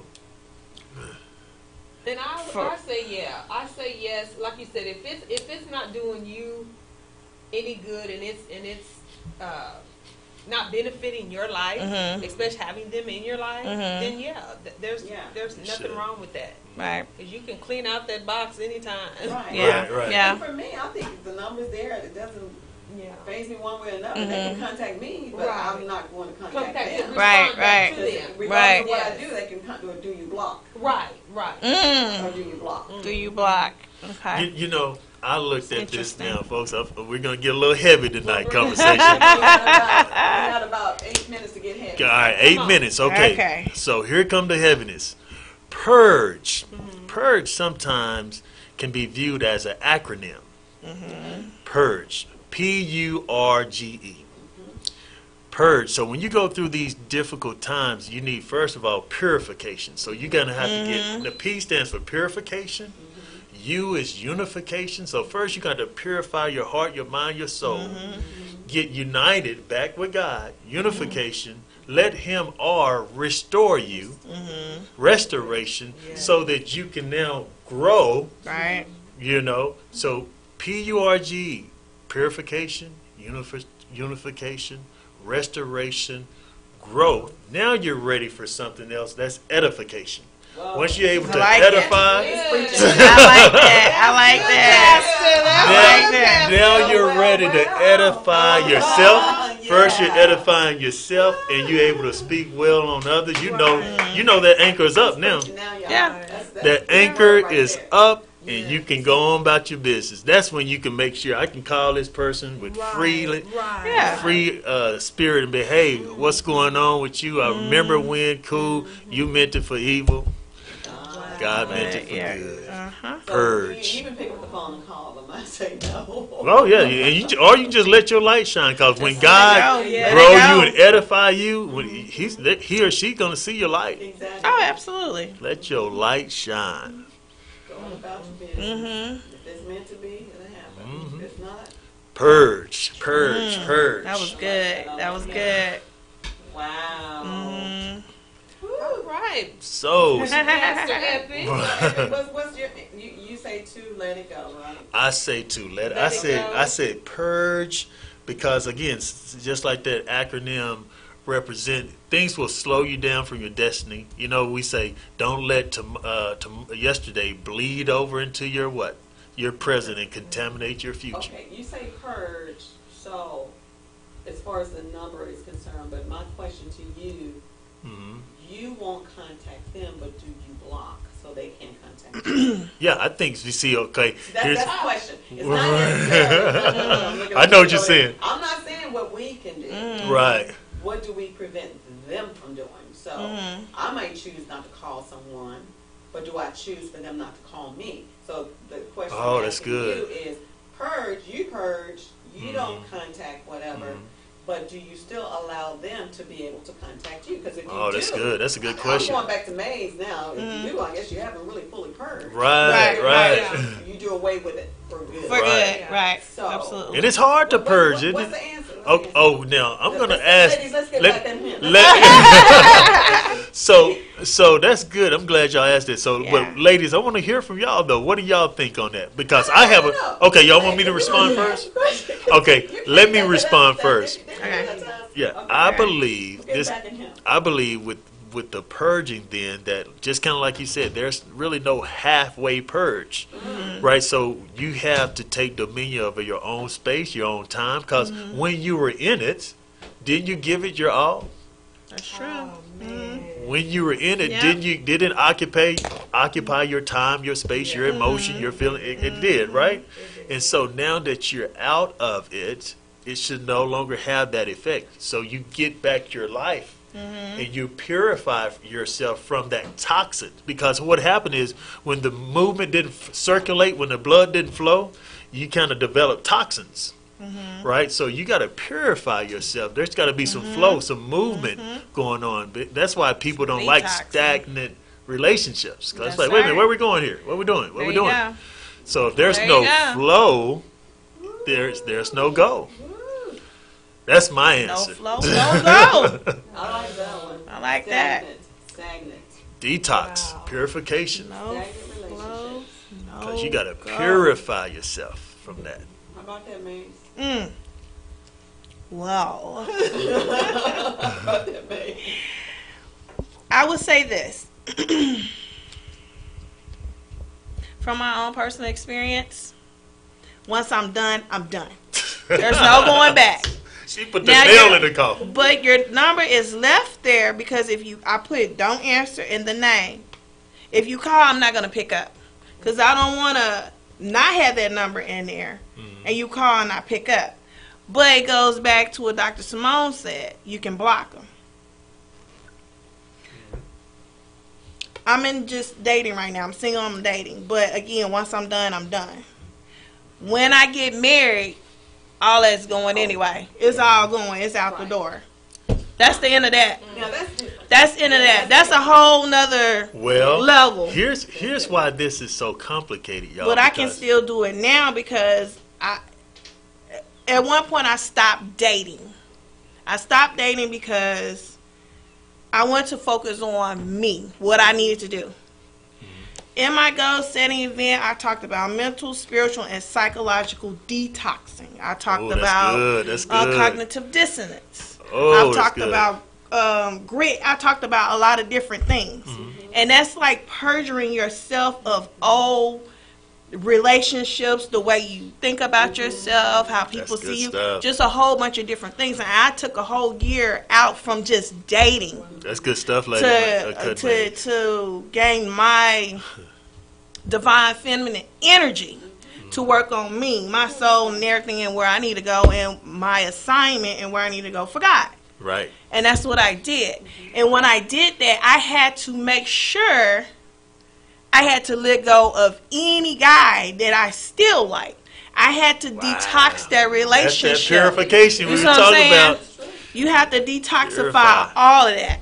Yeah. Even relationships I had with friends that was no more, or something happened, just let it all go, lay it to rest. Look at lay that. it dead in the casket. You hear me? And when I told them, and close it. Bury it. Bury it. Double the 6, make it 12. Okay, leave it there. You know what I'm saying? And I explained that to them at that event, because no matter what you're trying to do in life, whether it's goals, whether it's trying to have a family, whether it's going back to education, you're going to have to let go of those experiences. Whatever happened in your life, you're going to have to let it go. Go get help so you can let go, because, again, it leaves you stagnant. That's right. Relationships is part of one. That's right. Hitting your goals is another thing. So those are things that I actually took time to do, and that's what we need to do. And sometimes some people come with such big emotional baggage, they just carry it because they're trying to fulfill a void or something in their life, and they're just carrying to the wrong relation. They carry it to another. Then they take that and they cope through drugs, food, having kids, sex, alcohol. And people cope in different ways. Purification. And there's no purification. There's no time. When do you take a time out? When do you take a time out to actually work on you? Because once you do that, you're going to have the right people. You're going to have the right man or that right woman coming to you. That's good stuff. You don't want to go all filthy and just bottle up with all this toxic stuff. Because you killed the relationship. You killed that business relationship, that marriage, whatever you have. And I'm going to stop right there because I know we got more time. But I'm just saying, that's. I think that's a great point that you made, Maze, because I found myself, I was married a long time, years, almost 2 decades, right? And I had to do that detox after I went through a divorce. Where people say, you dating? No, I'm not dating. I don't even have time to even think about dating after I divorced. And it took about a year and a half, almost 2 years before I even started dating again. So that's something you have to do. You have to detox yourself.